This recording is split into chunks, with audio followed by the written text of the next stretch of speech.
हे नींबू, मुझे मालूम है तुम 100 किलो दूध को फाड़ करके दूर कर सकते हो, 1 मिनट नहीं लगेगा। 50 किलो दूध रखा है, उसमें नींबू की एक बूंद फाड़ने के लिए काफी होती है। लेकिन हे नींबू, तुम भूल गए क्या? तुम उस क्षीर को फाड़ने के लिए, उसको अलग अलग करने के लिए ये विचार करो, वह तो बाद में फटेगा, लेकिन तुम्हें तो पहले ही कटना पड़ेगा। कटता है कि नहीं? नहीं कटता? कटता। यानी हम दूध को फाड़ना चाहते हैं तो वह नींबू को पहले ही कटना पड़ता है। ऐसे ही भव्यात्माओं, अगर हम दूसरों की बुराई करते हैं तो पहले हम स्वयं निंदक बनते हैं। ऐसा नियम है। इसलिए कभी भी किसी की निंदा मत करो, जितना कर सको तो प्रशंसा करो। और मैं तो हमेशा कहती हूँ, दिन में 3 बार 3 लोगों की प्रशंसा करना सीखो। कोई भी मिले, चाहे आपके फ्रेंड हो, चाहे आपका बेटा हो, चाहे आपकी बेटी हो, चाहे आपकी बहू हो, चाहे सासू हो, कोई भी रिश्ता हो, लेकिन आप प्रशंसा करना सीखिए। नियम लीजिए कि हम 3 लोगों की प्रशंसा जरूर करेंगे। ध्यान रखेंगे बंदो, जितनी आप दूसरों की प्रशंसा करना शुरू कर देंगे, जितना आप दूसरों की प्रशंसा को सुनना पसंद करोगे, दुनिया में तुम्हारी यश कीर्ति स्वतः ही बढ़ती जाएगी। बढ़ाने की आवश्यकता नहीं है, ना माला फेरने की आवश्यकता है, ना कोई मंत्र करने की आवश्यकता है। स्वतः ही दुनिया तुम्हारी बात मानेगी, तुम्हारा वर्चस्व रहेगा। इसलिए ध्यान रखिएगा, हमेशा दूसरों की प्रशंसा करना सीखो। बच्चों की, अगर बच्चे काम करते हैं तो थैंक यू बोलना सीखो। बहुत अच्छा बेटा, थैंक यू। एक बार तो पीठ थपथपाओ, उसकी प्रशंसा तो करो। कितने भी बच्चे पढ़े, कुछ भी होगा, माँ होंगी तो अपने बच्चों की बुराई करेंगे और दूसरों की, देखो उनका बच्चा कितना पढ़ता है, देखो उनका बेटा कितना पढ़ता है, भले ही अपने बेटे की। लेकिन नहीं, एक बार अपने बेटा बेटियों की भी तो तारीफ करना सीखो।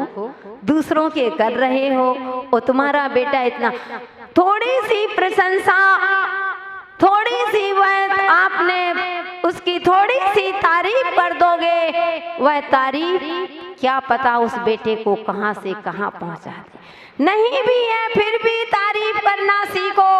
अगर आपसे हमने कह दिया कि बहुत ज्ञानी हो, बहुत अच्छा पढ़ा, और मालूम है आपको कि मैंने अच्छा नहीं पढ़ा, लेकिन मैंने कहा नहीं बहुत अच्छा पढ़ा, एक ना एक दिन तुमको लगेगा नहीं, गुरु माँ ने मेरी सभा में प्रशंसा करी थी, अब मुझे सही पढ़ के ही जाना है। एक बार बच्चों की प्रशंसा करके देखो, चाहे कोई भी हो बंदो। इसलिए ध्यान रखेंगे, हो गया ना नियम। देखो फिर तुम्हारी जीवन की दिशा, क्योंकि भक्तांबर पढ़ रहे हो, भगवान की भक्ति करके भी अगर जीवन की दिशा और दशा नहीं बदली तो बंधु किस काम की वह भक्ति। फिर तो वही है कि चना तो मिल, भोजन तो कर रहे हैं, लेकिन अगर भोजन भी खा लिया, भोजन कर लिया, लेकिन स्वाद नहीं आया तो जैसे भोजन करने से क्या फायदा। इसलिए अपने जीवन में कुछ बनना है, कुछ अच्छा करना है तो अपने बच्चों की, अपने परिवार की या समाज में किसी की 3 लोगों की प्रशंसा जरूर करेंगे। 3 चीजें याद रखेंगे, एक प्लीज, सॉरी और थैंक यू।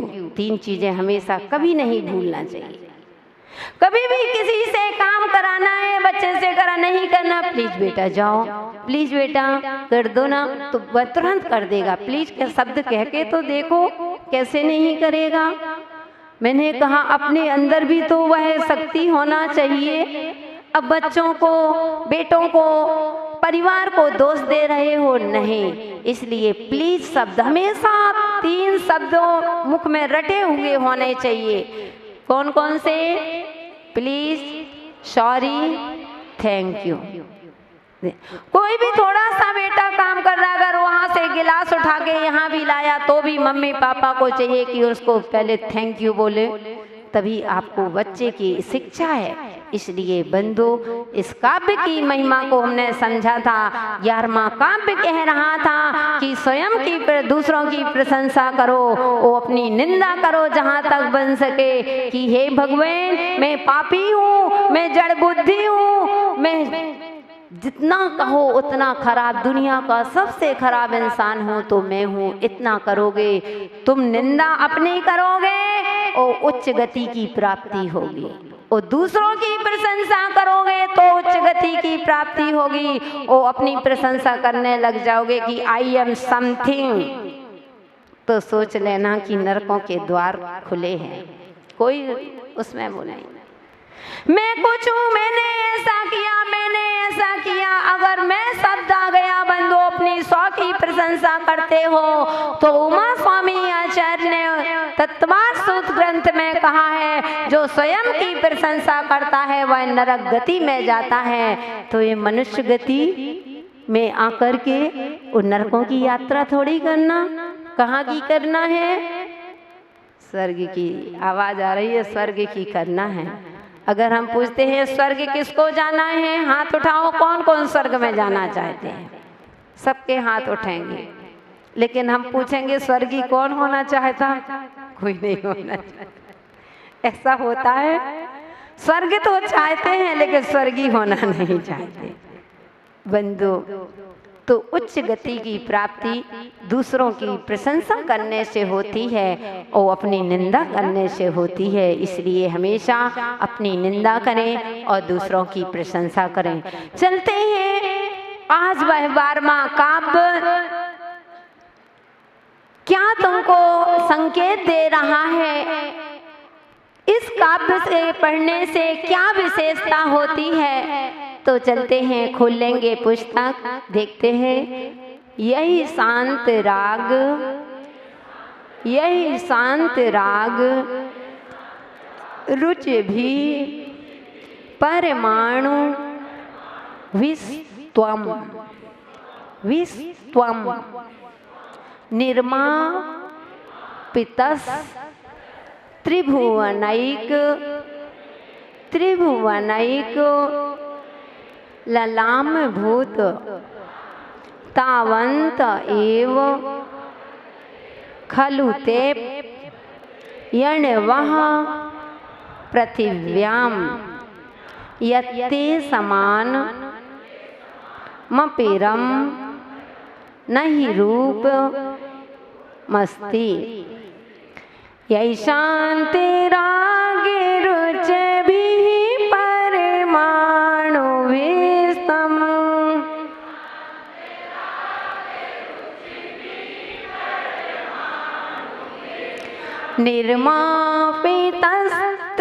निर्मापितस्त्रिभुवनैक ललाम भूत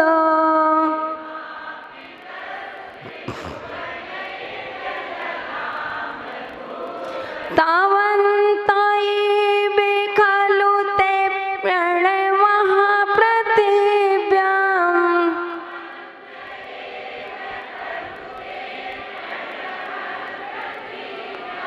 यत्ते समानमपरं नहि रूपमस्ति।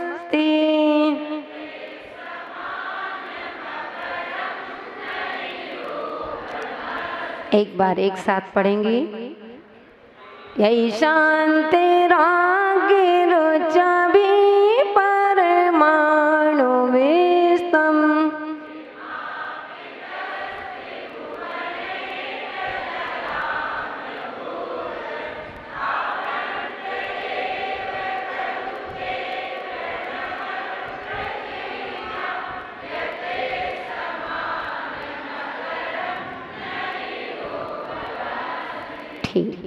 और शुद्धिकरण से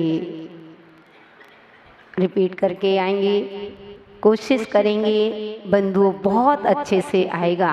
तो चलते हैं, यह काव्य वांछित फल को देने वाला है, वांछित रूप प्रदायक। जैसा आप सोचते हैं वैसा ही आपका काम होगा। जैसा आप अपना रूप बनाना चाहते हो वैसा ही रूप बन जाएगा। आप कहोगे ऐसा चमत्कार? हाँ, ऐसा चमत्कार है बंधु। इस काव्य की महिमा है। आचार्य भगवान कह रहे हैं कि हे भगवान, जितने संसार में वीतरागता के परमाणु थे सब आप में ही समा गए। इसीलिए तो प्रभु आप इतने सुंदर हो। पढ़ते हो, नाम तुम्हारा तारणहारा, कभी तेरा दर्शन होगा। तेरी प्रतिमा इतनी सुंदर, तू कितना सुंदर होगा, तू कितना सुंदर होगा। कि हे भगवान, नाम तुम्हारा तारणहारा। भक्त कह रहा है, हे प्रभु, तुम्हारा नाम ही जग को तारण हारण करने वाला है। प्रभु, नाम तुम्हारा तारणहारा, कब तेरा दर्शन होगा। हे प्रभु, वह दिन कब आए कि जब मुझे आपका दर्शन होगा। और सुना है जब तेरी प्रतिमा इतनी सुंदर, तू कितना सुंदर होगा। भगवान, आपको देखने से, हे भगवान, आपको देखने से आत्मा गदगद हो जाती है। आपके रूप को देखने से मन में आनंदित मन हो जाता है, मन प्रफुल्लित हो जाता है, खुश हो जाता है। आप क्यों कहते हो माता जी आप लोग बहुत अच्छे लगते हो, ऐसा लगता है देखते रहे। तो बंधु सोचो, जब साधु संतों की छवि इतनी अच्छी लगती है तो उनके वे कितने सुंदर होंगे। सूरत से नहीं, सीरत से। कल मैंने बताया था ना कि सूरत से नहीं सीरत की बात चल रही है। तो तेरी प्रतिमा इतनी सुंदर, तू कितना सुंदर होगा। भक्त की भावना है कि हे भगवान, आप कितने सुंदर होंगे। ऐसे ही आचार्य महाराज कह रहे हैं कि हे भगवान, जितने भी संसार में वीतरागता के परमाणु थे वे परमाणु भगवान सारे के सारे आप में समाविष्ट हो गए। इसीलिए सारी सुंदरता प्रभु आपने ले ली है। इसीलिए आप जैसा कोई रूप और देखने को नहीं मिलता। इस काव्य की विशेषता है बंधु। यह काव्य हमें दर्शा रहा है। आचार्य महाराज ने प्रभु के लिए कहा, लेकिन जब हम इस काव्य की महिमा को देखते हैं तो कहते हैं कि हमको अगर श्रेष्ठ बनना है वही आगे कि हमें अपने अंदर दूसरों के गुणों को देखने की क्षमता होनी चाहिए। और दूसरों के गुण तभी आ पाएंगे जब हमारे विचार, आप अपने स्वरूप को, अपने आप को कब आकर्षित कर पाओगे, कब आपकी मनोबल जैसा आपने विचार किया वैसा ही फल सामने आएगा। कब? जब आपके सुंदर विचार होंगे। जितने सुंदर आपके विचार होंगे उतने ही परमाणु, क्योंकि परमाणु विचारों से बनते हैं, जैसे आपके विचार होंगे वैसे ही परमाणु एकत्रित हो जाते हैं। अगर आपके परिणाम खराब चल रहे हैं तो वर्गणाएं खराब ही आपको अटैच करेंगे। और अगर आपके अच्छे विचार चल रहे हैं तो बंधु आपकी अच्छी वर्गणाएं आपके आप पास आएंगी। आपको वो परमाणु रूप को देने वाला होता है। इसलिए मैं हमेशा कहती हूँ कि बी पॉजिटिव, अच्छा सोचिए, हमेशा अच्छी सोच बनाइए। किसी की सोच भले ही घटिया हो, लेकिन मुझे अपनी सोच को अच्छा बनाना है, क्योंकि वह एक राहगीर गुलाब के पास जाता है और गुलाब को फूल को तोड़ता है। जैसे ही तोड़ा, दूसरा राहगीर कहता है कि हे फूल, जब तुझे लोग राहगीर तोड़ते हैं तो क्या तुमको कष्ट नहीं होता क्या? वह फूल बहुत सुंदर बात बोलता है। देखिए उसके विचार मिलाना क्या हम एक इंद्री से गए बीते हैं क्या? वह पुष्प कहता है, वह फूल कह रहा है उस राहगीर से कि भाई मुझे तो झरना ही था, सुबह नहीं तो शाम को तो जमीन में गिरना ही था। मैंने विचार किया कि गिरने से पहले अगर मेरा जीवन किसी दूसरों के काम में आ जाए तो इससे बढ़कर के और जीवन क्या हो सकता है। कि मुझे तो शाम को झरना ही था। पढ़ते हो, सुबह खिला जो फूल बाग में सांझ समय मुरझाएगा। पढ़ते हो, भजन में सुना होगा कि सुबह खिला जो फूल बाग में सांझ समय मुरझाता है, कि मुझे तो शाम को वैसे ही मुरझाना था, झड़ करके गिर जाना था। तो हे राहगीर, मैंने सोचा अगर झरने से पहले अगर किसी के काम में आ गया तो मेरा जीवन सही है, इसलिए मैं दुखी नहीं होता हूँ। और दूसरी बात, तुम कह रहे हो कि कष्ट नहीं होता। जब मुझे कांटों से, मुझे मेरे ही परिवार से अलग किया जाएगा तो कष्ट तो होता ही है, लेकिन मैं विचार एक करता हूँ, अगर मुझे कष्ट हो रहा है लेकिन सामने वाले के चेहरे पर जब मैं खुशी देखता हूँ तो मैं दूसरों की खुशी के लिए, अगर मेरा जीवन को दूसरों की खुशी में कारण बन रहा है तो कोई बात नहीं, मैं कष्टों को सहन कर लूँगा, लेकिन उसकी खुशी में शामिल जरूर। बंधु, इसको कहते हैं वी पॉजिटिव, इसको कहते हैं सुंदर विचार, इसको कहते हैं सुंदर परमाणु। और जितने सुंदर तुम्हारे विचार होंगे उतने सुंदर परमाणु होंगे, उतने सुंदर तुम्हारा विचार रूप बन जाएगा, वही कार्य सिद्ध हो जाएगा। इसलिए अपने विचारों को हमेशा सुंदर रखिए। और बंधु, जितने तुम्हारे विचार शुद्ध होंगे उतनी तुम्हारी बीमारियां दूर होंगी। एक बात ध्यान रखिएगा कि जो व्यक्ति ज्यादा बीमार रहता है, अपने आप को हीन समझा रहता है, समझ लेना कि उस व्यक्ति के कुविचार का चल रहे हैं। जो व्यक्ति कुविचार में रहता है उसका पसीना भी से गंध आती है। जिस व्यक्ति, कभी कभी किसी को बहुत पसीना आता है लेकिन उसके शरीर से दुर्गंध नहीं आती है, और कोई कोई की थोड़ा सा भी पसीना आता है तो स्मेल आने लगती है, आती ना, कहते दूर हो कहने लगते। आप ही लोग देखते हैं, साधु तो ठीक आते ही है उनको भी, लेकिन वह कोई नहीं, राग न द्वेष, समता। तो आप लोगों में आप कहते हो तो ध्यान रखिएगा, अगर आप किसी भी व्यक्ति के शरीर से पसीने से बदबू आ रही है तो सोच लेना उसके विचार गंदे हैं, उसकी सोच अच्छी नहीं है। भले ही ऊपर से हंस रहा है दिखाने के लिए कोई कहता है ऐसे क्या हंसना, हंसना है तो दिल खोल के हंसो।